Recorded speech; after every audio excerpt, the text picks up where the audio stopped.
Middle east എന്ന അഗ്നിപർവ്വതം പൊട്ടിത്തെറിച്ചു കഴിഞ്ഞു. ലോകം ഇതുവരെ കണ്ടിട്ടില്ലാത്ത ഒരു മഹാദുരന്തത്തിന്റെ വക്കിലാണ് നമ്മൾ എല്ലാവരും നിൽക്കുന്നത്. വെറുമൊരു മിസൈൽ ആക്രമണമല്ല ഇത്. ഒരു രാജ്യത്തിന്റെ ഭൂപടം തന്നെ മായ്ച്ചു കളയാൻ പോകുന്ന ഭീകരമായ നിമിഷങ്ങൾ. ഇറാന്റെ ഉരുക്കുമുഷ്ടി എന്ന് വിശേഷിപ്പിക്കപ്പെടുന്ന ഇസ്ലാമിക് റവല്യൂഷണറി ഗാർഡ് കോർപ്സ് അഥവാ IRGC തകർക്കപ്പെട്ടു. ഇതിനേക്കാൾ ഞെട്ടിക്കുന്ന വാർത്ത, ഇറാന്റെ പരമോന്നത നേതാവ് ആയത്തുള്ള അലി ഖമേനിയും നിരവധി മുതിർന്ന കമാൻഡർമാരെല്ലാം കൊല്ലപ്പെട്ടു. ശനിയാഴ്ച ഫെബ്രുവരി 28. ലോകം ഈ തീയതി മറക്കില്ല. ഇസ്രയേലിന്റെയും അമേരിക്കയുടെയും സംയുക്ത വ്യോമാക്രമണത്തിൽ ഇറാന്റെ സൈനിക നേതൃത്വം അപ്പാടെ ഇല്ലാതാക്കപ്പെട്ടു.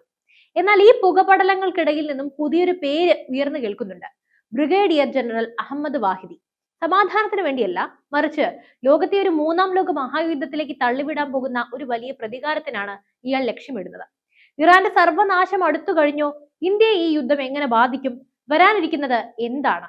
നമുക്ക് ഈ നിഗൂഢതകളിലേക്കെല്ലാം ആഴത്തിൽ ഇറങ്ങിച്ചെല്ലാം. ഫെബ്രുവരി 28 ശനിയാഴ്ച പുലർച്ചെ ഇറാന്റെ തലസ്ഥാനമായ ടെഹ്റാൻ മുതൽ പ്രധാന സൈനിക താവളങ്ങൾ വരെ മിസൈലുകൾ മഴ പോലെ പെയ്തിറങ്ങി.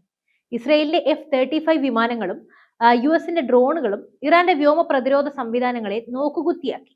ഈ ആക്രമണത്തിൽ IRGC-യുടെ കരസേനാ കമാൻഡർ മുഹമ്മദ് പക്പൂർ കൊല്ലപ്പെട്ടു. അതിനു പിന്നാലെയാണ് ലോകത്തെ ഞെട്ടിച്ച ആ വാർത്ത വന്നത്: പരമോന്നത നേതാവ് ആയത്തുള്ള അലി ഖമേനി ആക്രമണത്തിൽ കൊല്ലപ്പെട്ടിരിക്കുന്നു.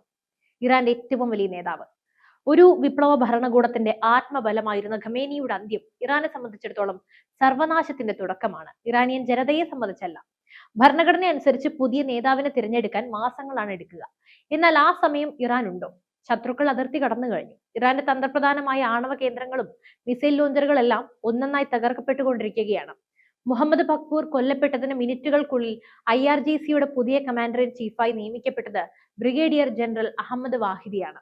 എന്തായാലും ലോക രാജ്യങ്ങൾ ഇയാളെ ഭയത്തോടെയാണ് നോക്കിക്കാണുന്നത്. എന്തുകൊണ്ട്? 1958 ഷിറാസിൽ ജനിച്ച വാഹിദി ഇറാന്റെ സൈനിക ചരിത്രത്തിലെ ഏറ്റവും വിവാദ പുരുഷനാണ്. സ്ട്രാറ്റജിക് സ്റ്റഡീസിൽ PhD നേടിയ ഇദ്ദേഹം വെറുമൊരു പട്ടാളക്കാരനല്ല, ഒരു സൈക്കോളജിക്കൽ വാർഫെയർ വിദഗ്ധനാണ്. 1994 അർജന്റീനയിലെ ജൂത സാംസ്കാരിക കേന്ദ്രത്തിൽ 85 പേർ കൊല്ലപ്പെട്ട സ്ഫോടനത്തിന് പിന്നിൽ പ്രവർത്തിച്ചത് വാഹിദിയാണെന്ന് ഇന്റർപോൾ കണ്ടെത്തിയിരുന്നു. ഇറാന്റെ വിദേശ രഹസ്യ ഏജൻസിയായ ഖുദ്സ് ഫോഴ്സിന്റെ ആദ്യ തലവനായിരുന്നു ഇദ്ദേഹം. ഇറാഖ്, സിറിയ, ലബനൻ എന്നിവിടങ്ങളിൽ ഷിയ പോരാളികളെ വളർത്തിയെടുത്തത് ഇദ്ദേഹത്തിന്റെ ബുദ്ധിയാണ്. ചുമതല ഏറ്റയുടൻ അദ്ദേഹം പ്രഖ്യാപിച്ചത് ഇസ്ലാമിക് റിപ്പബ്ലിക്കിന്റെ ചരിത്രത്തിലെ ഏറ്റവും വലിയ പ്രതികാരം എന്നാണ്. ഇത് വെറുമൊരു വാക്കല്ല, ലോകത്തിന്റെ സാമ്പത്തിക ഭദ്രത തകർക്കാൻ പോകുന്ന ഒരു യുദ്ധ പ്രഖ്യാപനമാണ്. പലരും തെറ്റിദ്ധരിക്കുന്നത് പോലെ IRGC എന്നത് ഇറാന്റെ സാധാരണ ഒരു സൈന്യമല്ല, അതൊരു സമാന്തര സൈനിക സാമ്രാജ്യമാണ്. 1979 ഇസ്ലാമിക വിപ്ലവത്തിന് ശേഷം രൂപീകരിക്കപ്പെട്ട ഈ സംഘം ഇന്ന് ഇറാനിലെ ഏറ്റവും വലിയ സാമ്പത്തിക സൈനിക ശക്തിയാണ്. IRGC-ക്ക് കീഴിൽ 1,90,000-ലധികം സൈനികരുണ്ട്. ഇവർക്ക് സ്വന്തമായി കപ്പലും മിസൈലും വ്യോമസേനയും ഉണ്ട്. ഇറാന്റെ ബാലിസ്റ്റിക് മിസൈൽ പദ്ധതിയും ബഹിരാകാശ പദ്ധതിയും ഇവരുടെ പൂർണ്ണ നിയന്ത്രണത്തിലാണ്. ഖദം അൽ അൻബിയ എന്ന ഭീമൻ നിർമ്മാണ കമ്പനിയുടെ ഇറാന്റെ എണ്ണ, വാതക മേഖലകളെല്ലാം ഇവർ നിയന്ത്രിക്കുന്നു. അതായത് ഇറാന്റെ ഖജനാവിലെ പണം എവിടെ പോകണമെന്ന് തീരുമാനിക്കുന്നത് ഈ സൈനിക ഉദ്യോഗസ്ഥരാണ്. ഇറാൻ പ്രസിഡന്റിനേക്കാൾ അധികാരം IRGC കമാൻഡർമാർക്കുണ്ട്. പരമോന്നത നേതാവിന് മാത്രം മറുപടി നൽകുന്ന ഇവർ രാജ്യത്തിനകത്തെ വിയോജിപ്പുകളെ അടിച്ചമർത്തുന്നതിൽ ക്രൂരമായ പങ്ക് വഹിക്കുന്നുണ്ട്. ഈ യുദ്ധം മലയാളിയുടെ അടുക്കളയെ മുതൽ ഇന്ത്യയുടെ വിദേശ നയത്തെ വരെ എങ്ങനെ ബാധിക്കുമെന്നാണ് അടുത്തത് നോക്കുന്നത്. പാകിസ്ഥാനെ ഒഴിവാക്കി അഫ്ഗാനിസ്ഥാനിലേക്കും മധ്യേഷ്യയിലേക്കും വ്യാപാരം നടത്താൻ ഇന്ത്യ കോടികൾ മുടക്കിയത് ഇറാന്റെ ചബഹാർ തുറമുഖത്താണ്. ഇറാൻ തകർന്നാൽ ഇന്ത്യയുടെ ഈ തന്ത്രപ്രധാനമായ നിക്ഷേപം ഇല്ലാതെയാകും. ചൈനയുടെ ബെൽറ്റ് ആൻഡ് റോഡ് പദ്ധതിക്ക് പകരമായി ഇന്ത്യ കണ്ട ഏക മാർഗമായിരുന്നു ഇത്. ലോകത്തെ എണ്ണ വിതരണത്തിന്റെ നിർണായക പാതയായ ഹോർമുസ് കടലിടുക്ക് ഇറാൻ അടച്ചാൽ അന്താരാഷ്ട്ര മാർക്കറ്റിൽ ക്രൂഡ് ഓയിലിന്റെ വില ഇരട്ടിയായിരിക്കും. ഇന്ത്യയിൽ പെട്രോൾ, ഡീസൽ വില 150 രൂപ കടക്കാൻ നിമിഷങ്ങൾ മതി.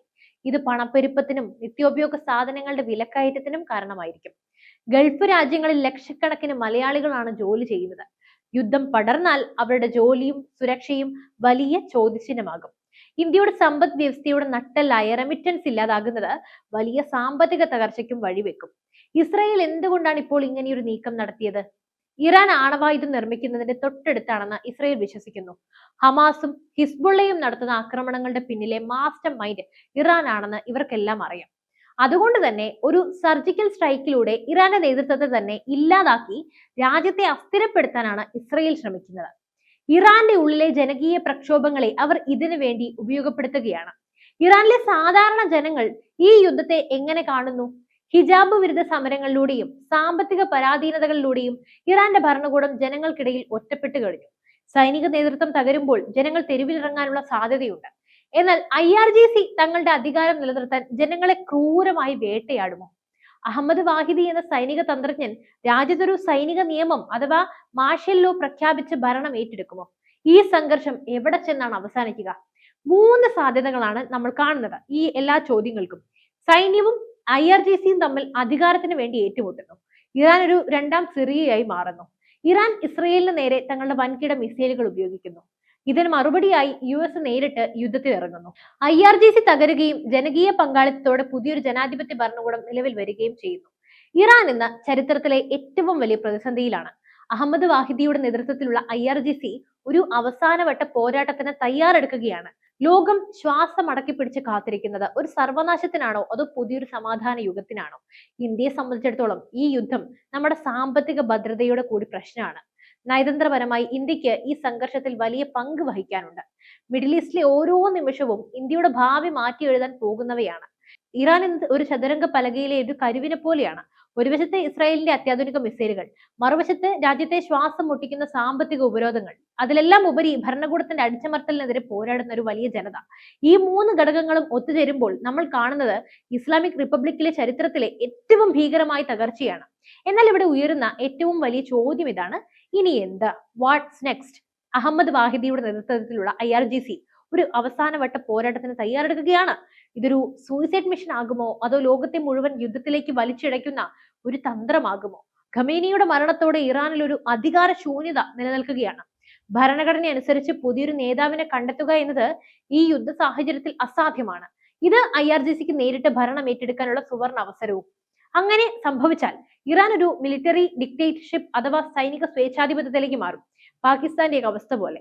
ഇത് മിഡിൽ ഈസ്റ്റിലെ സമാധാന ചർച്ചകളുടെ വാതിലുകൾ എന്നേക്കുമായി അടയ്ക്കും. ഇന്ത്യയെ സംബന്ധിച്ചിടത്തോളം ഈ സാഹചര്യം ഒരു ഇരുതല മൂർച്ചയുള്ള വാളാണ്.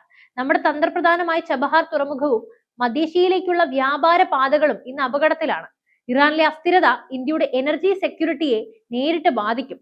ഗൾഫ് രാജ്യങ്ങളിൽ കഴിയുന്ന ലക്ഷക്കണക്കിന് പ്രവാസി സഹോദരങ്ങളുടെ സുരക്ഷ ഉറപ്പാക്കുക എന്നത് ഇന്ത്യൻ സർക്കാരിന്റെ മുന്നിലെ ഹിമാലയൻ വെല്ലുവിളിയാണ്. വരും ദിവസങ്ങളിൽ ഹോർമൂസ് കടലിടുക്കിൽ ഇറാൻ നടത്തുന്ന നീക്കങ്ങൾ ലോക വിപണിയെ തകിടം മറിക്കും.